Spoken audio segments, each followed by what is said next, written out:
Agora vamos ler o capítulo 11 do Evangelho de Lucas, segundo a melhor tradução que temos hoje para o português, que vai se iniciar assim: Ora, quando ele estava orando em certo lugar, aqui no caso Jesus estava orando, aconteceu o seguinte: quando ele parou, um dos seus discípulos lhe disse: Senhor, ensina-nos a orar, assim como João ensinou aos discípulos dele.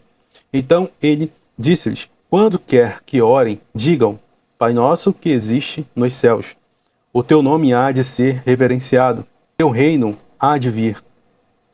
A tua vontade há de ser feita, assim na terra como no céu. Dá-nos cada dia o nosso pão cotidiano. Também perdoa-nos os nossos pecados, porque nós também perdoamos a todos os que nos devem. E não nos conduzas para a provação adentro, mas livra-nos do maligno.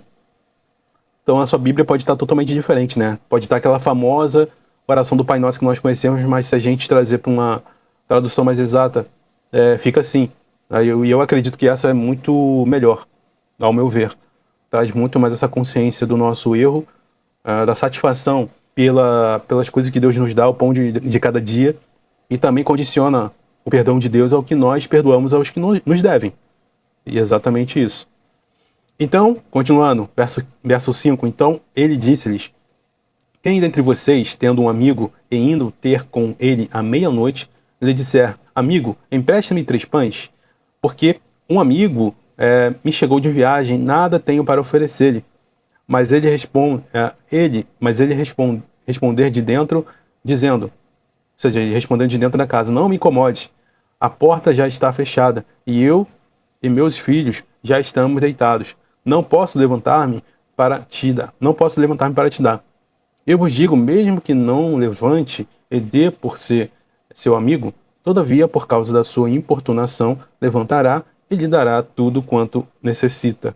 Pois eu vos digo, pedi e vos será dado, procurai e achareis, batei e vos será aberta, porque todo aquele que pede, recebe, e quem procura, encontra, e a quem bate será aberta. Ou qual pai entre vocês, seu filho pedir pão, lhe dará uma pedra? Ou se for peixe, lhe dará uma cobra? Ou se pedir um ovo, lhe dará... Pois então, se vocês sendo maus, sabem dar boas coisas a vossos filhos, quanto mais o Pai Celestial dará um Santo Espírito aos que lhe pedirem. Ou seja, um Santo Espírito ao que lhes pedirem. Então o contexto aqui é o Pai, Deus, a sua combinação é Deus dando o Espírito Santo àqueles que o pedem. Ou seja, Deus está dando o Espírito Santo àqueles que pedem o Espírito Santo. E para que serve o Espírito Santo?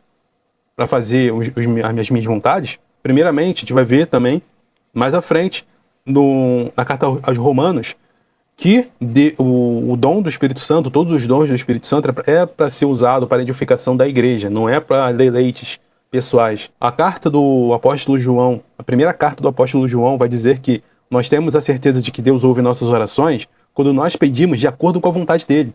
A carta de Tiago, mais uma vez, ela fala, e também vai falar no mesmo sentido, né? Que nós pedimos e pedimos mal. Nós jejuamos e jejuamos mal. Porque nós fazemos isso para nossas próprias vontades e deleites. Ou seja, Deus não está aqui para satisfazer capricho pessoal e de deleite pessoal. Se nós pedimos algo a Deus, é para promover o reino de Deus. Porque você tem que entender uma coisa, o contexto aqui. Se você é cristão, a sua vida não te pertence a mais. Quando nós chamamos Cristo de Senhor, o contexto da palavra aqui na Bíblia, do original grego, Senhor, é que eu estou me sujeitando como escravo, em obediência a esse Senhor. Então, tudo que eu faço é para promover a vontade do Senhor, e não a minha.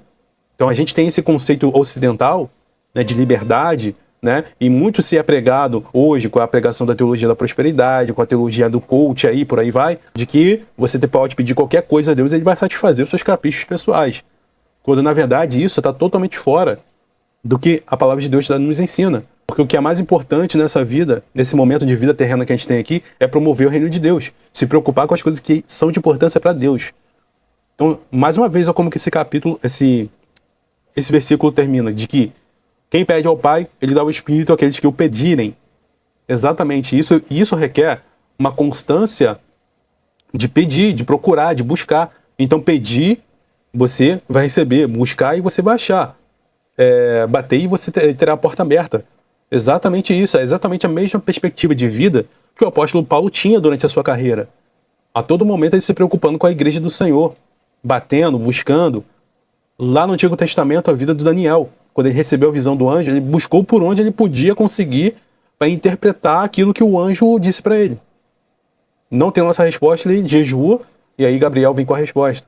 Então ele procurou todos os meios que ele tinha da época dele, de conhecimento, de livro, de tudo que ele poderia para entender. Ou seja, ele buscou, ele pedia, ele orava 3 vezes ao dia, né? Ele buscava, ele batia na porta, jejuando e orando. Então é exatamente esse estereótipo de uma vida cotidiana que Deus busca. E não um conceito totalmente distorcido que pregam por aí, dizendo que você tá usando pode pedir a Deus qualquer coisa, é o carro, é a casa própria, é o emprego. Isso é tão, sabe, isso é tão egoísta, sabe? Não tem outra palavra para dizer isso. Dando continuidade, verso 14, aí ele estava expulsando o demônio, o qual era mudo, e resultou que, saindo o demônio, o mudo falou. E a multidão ficou maravilhada, mas alguns lhes disseram, é por Beelzebu, o maioral dos demônios, que ele expulsa demônios. Já outros ficaram pedindo dele um sinal do céu para testá-lo. Mas ele, conhecendo os pensamentos deles, disse-lhes, todo reino dividido contra si mesmo é levado à ruína, e uma casa dividida contra si mesma cai. Aí, se Satanás também está dividido contra si mesmo, como subsistirá o seu reino? Pois vocês dizem que eu expulso demônios por Beelzebu. Ora, se eu expulso demônios por Beelzebu, por quem os vossos filhos expulsam?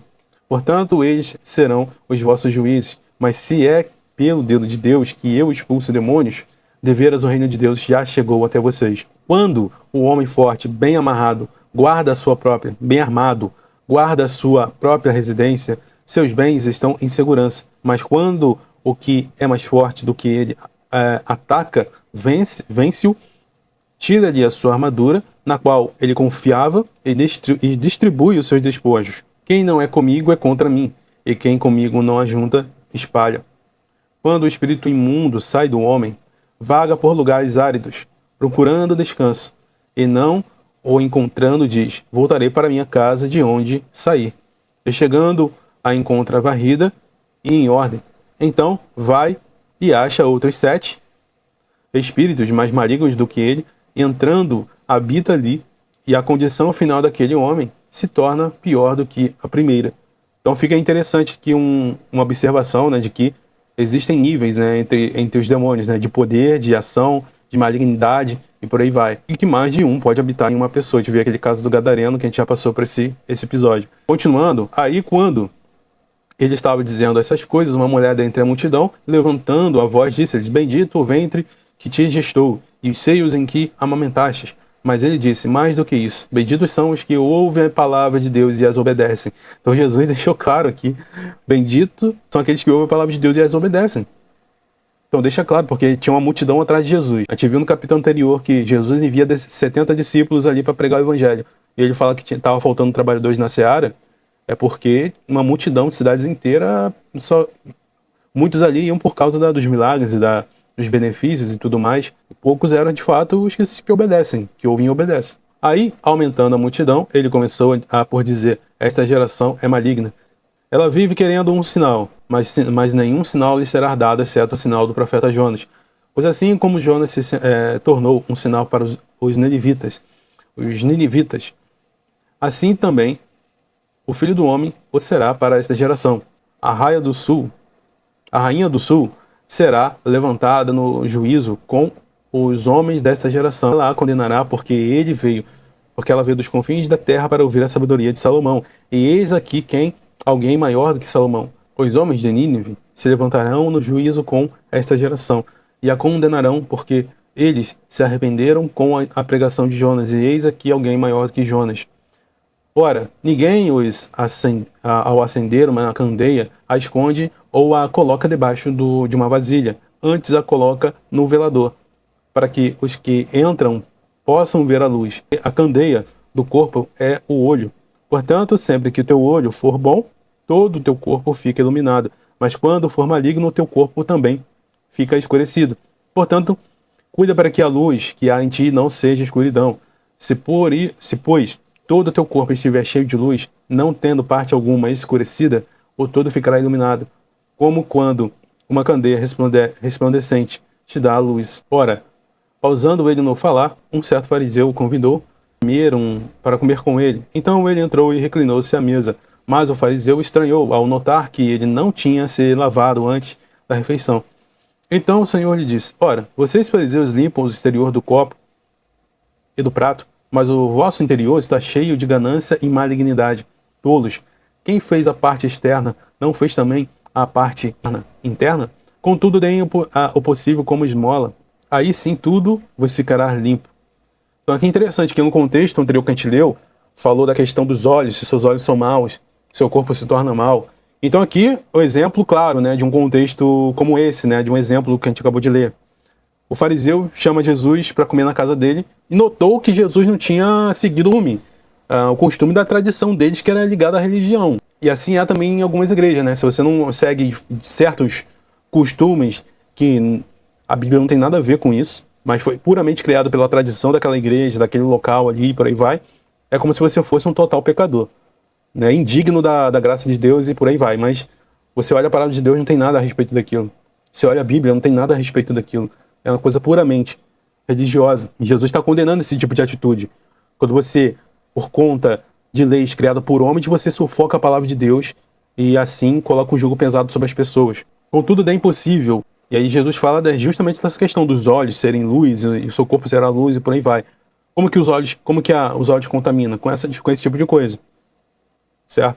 E também com outras, que a gente poderia dar vários exemplos, né? Mas aqui ficou claro o conceito dessa questão. Verso 42, mas ai de vocês, fariseus, desculpe, vocês dizimam a hortelã e a arruda e toda a hortaliça, mas negligenciam a retidão moral e o amor de Deus. Estas eram necessário fazer sem deixar as outras. Ai de vocês, fariseus, vocês amam o melhor assento nas sinagogas e as saudações nas praças. Ai de vocês, escribas e fariseus hipócritas, vocês são como túmulos não distinguíveis, sobre os quais os homens andam sem saber. Jesus está condenando a hipocrisia, né? E justamente a retidão moral.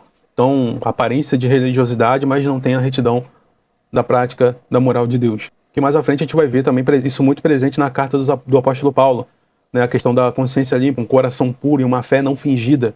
Tem tudo a ver com isso. Verso 45. Aí um dos peritos da lei reagiu e disse: Mestre, ao dizer essas coisas, insultas também a nós. Interessante, né? Porque Jesus não se preocupava em camaradagem não, meu amigo. Então, por mais que seja ali um perito da lei, que também seguia aqueles costumes, mas não era contra Jesus, muito pelo contrário, estava ali até aceitando as coisas de Jesus. Jesus fala de ele, ele ficou ofendido, né? Jesus não se sujeita à camaradagem, porque você é meu amigo, eu vou falar, não vou te falar a verdade, não vou te falar o que realmente é o reino de Deus. Então, isso vale para nós também. Não ser condizente com aqueles que estão praticando algo que é contra a palavra de Deus. Então, verso 46, então ele disse: ai de vocês também, peritos na lei, vocês sobrecarregam os homens com fardos difíceis de transportar, mas vocês mesmos, nenhum com um dos vossos dedos, tocam os fardos.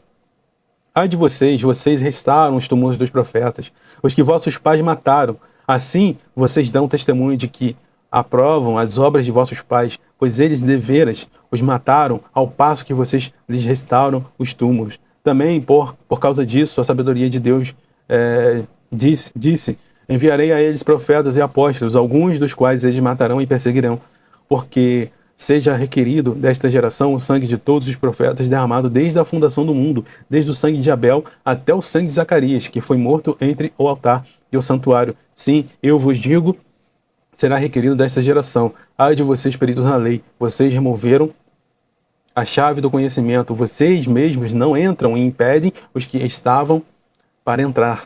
Ora, tendo ele dito essas coisas a eles, os escribas e os fariseus começaram a apertá-lo e a reperguntá-lo com veemência acerca de muitas coisas, armando-lhe ciladas, procurando apanhá-lo em algum dizer que o acusassem. Então, assim, ao invés de se arrepender, eles fizeram justamente a mesma coisa que os pais e os antepassados deles fizeram. Porque quando os profetas surgiam falando a verdade, falando que era de fato a palavra de Deus, as pessoas davam ouvido aos falsos profetas. E hoje não é muito diferente, né? Falsos profetas têm a multidão atrás deles, participando de seus eventos, participando de suas reuniões, onde eles falam muito para agradar os ouvidos, de prosperidade, de sucesso, que Deus vai te dar tudo o que você quer, e por aí vai, que todo mundo quer ouvir isso, né? E quem fala muitas vezes a verdade não é escutado. Vai ter uma igreja completamente vazia, certo? Então, hoje não é muito diferente, né? A gente, infelizmente, não foge muito. Com raras exceções, claro, tem muitas igrejas que fazem um bom trabalho e dão ouvidos realmente à palavra de Deus.